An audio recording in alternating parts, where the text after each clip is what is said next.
নমস্কার, আপনারা দেখছেন তুহিনার হেলদি রান্না। আজ আমি তৈরি করেছি এই প্রচণ্ড গরমে শরীর ঠান্ডা করার জন্য একটা হেলথ ড্রিঙ্কস, যেটা খেলে আমাদের মনও তৃপ্তি পাবে আর শরীরও ঠান্ডা হবে, আর এটা শরীরের পক্ষেও খুব উপকারী। আজ আমি তৈরি করেছি তালশাঁসের শরবত। সবার প্রথমে আমি 3 পিস তালশাঁস নিয়ে নিয়েছি। এই তালশাঁসগুলোকে ভালো করে ওপরের খোলাটা ছাড়িয়ে নিতে হবে। একটা ছুরির সাহায্যে আমি খুব ধীরে ধীরে এই ওপরের খোলাটা ছাড়িয়ে নেব। এমনভাবে ছাড়াতে হবে যেন এক ফোঁটা খোলাও না এর মধ্যে থাকে। আর এই কাজটা খুব সাবধানে করতে হবে, না হলে এই খোলার সঙ্গে তালশাঁসটা উঠে আসবে।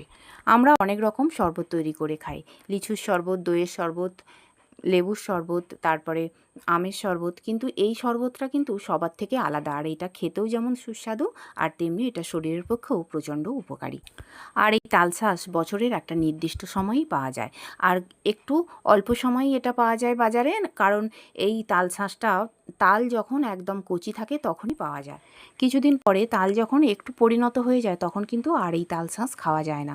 এই তালশাঁসগুলো তখন তালের আঁটি হয়ে যায়। তাই এই বৈশাখ জ্যৈষ্ঠ মাসে এই তালশাঁস কেবলমাত্র পাওয়া যায়, অন্য কিন্তু কোনো সময় এটা পাওয়া যায় না। আর যত এইটা কচি হবে ততই কিন্তু এটা খেতে সুন্দর হবে। আর এই তালশাঁস যদি একটু ফ্রিজে রেখে খাওয়া যায় তাহলে কিন্তু দারুণ লাগে। এদিকে আমি একটা তালশাঁস আমি ভালো করে খোলা ছাড়িয়ে নিয়েছি। এবার এইগুলোকে একটা মিক্সির জারে একদম টুকরো টুকরো করে কেটে নিয়ে নিচ্ছি।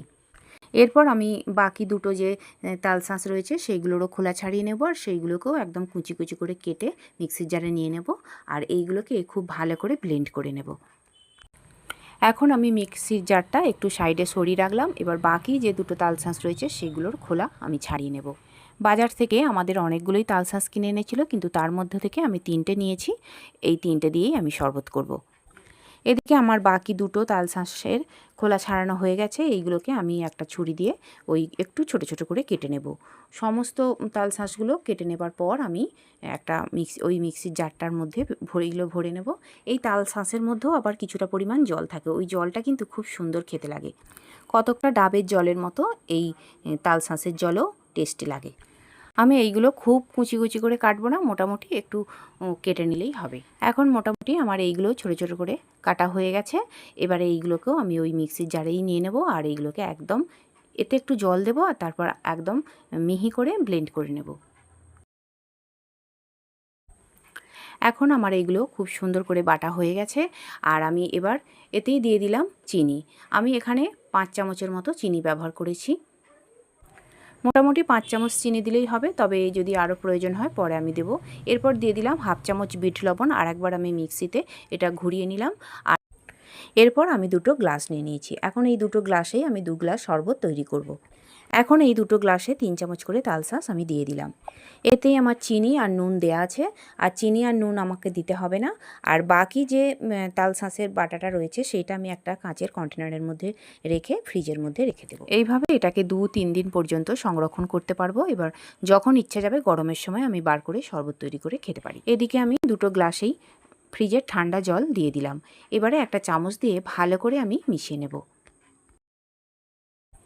বেশ ভালো করে মিশিয়ে নেবার পর আমি এতে দিয়ে দেবো কয়েকটা জিনিস। এখন আমি এতে দিয়ে দেবো লেবুর রস। লেবুর রস এই শরবতের মধ্যে দিলে দুর্দান্ত খেতে লাগবে। আমি দুটো গ্লাসেই লেবুর রস দিয়ে দিলাম।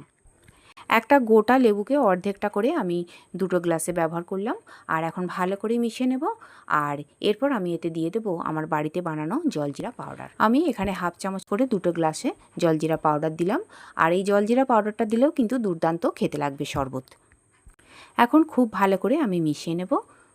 লেবুর রস আর জলজিরা পাউডারটা দিয়ে শরবতটা আমি একদম রেডি করে নিয়েছি। এখন আমি একটা প্লেটের উপরে এই শরবতের গ্লাস দুটো সাজিয়ে নেব। আর বন্ধুরা, আমার রান্না যদি ভালো লেগে থাকে আর যদি নতুন নতুন তেল ছাড়া রান্নার রেসিপি পেতে চান তাহলে আমার চ্যানেলটিকে সাবস্ক্রাইব করুন আর পাশে থাকা ঘন্টাটি বাজিয়ে দিন। আর লাইক শেয়ার কমেন্ট করতে কিন্তু একদম ভুলবেন না। এদিকে আমি 2 টুকরো লেবু দিয়ে সাজিয়ে দিয়েছি, আর ওপরে একটু জলজিরা পাউডার ছড়িয়ে দিলাম, আর দিয়ে দিলাম কয়েকটা বরফের টুকরো। তৈরি হয়ে গেল আমার দুর্দান্ত স্বাদের প্রচণ্ড উপকারী তালশাঁসের শরবত। আর আমার রেসিপিটা দেখার জন্য সকল বন্ধুদের জানাই ধন্যবাদ। ভালো থাকবেন।